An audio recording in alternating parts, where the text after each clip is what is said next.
Hello mga mi! Ayan, for today's video, magluluto tayo ng budget-friendly na adobong sitaw. Sa halagang 100 pesos lang, busog ang iyong pamilya. Higyatin ng konting oyster sauce. Ayan. So, syempre, ito na yung pampasarap, yung magic sarap.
Luto na ang ating adobong sitaw.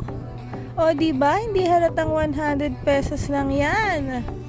O, sigurado nagugutom ka na. Try nyo na din magluto. Sigurado busog ang pamilya.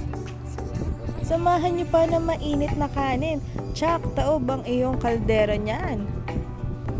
Oh, mga mamshi, hanggang dito na lang. See you sa next ulam serye natin. Paki-follow, like, and subscribe ang ating FB page at YouTube channel. At kung sinisipag ka pa, paki-share na din itong video. Ayan, salamat mga mamshi! Paalam!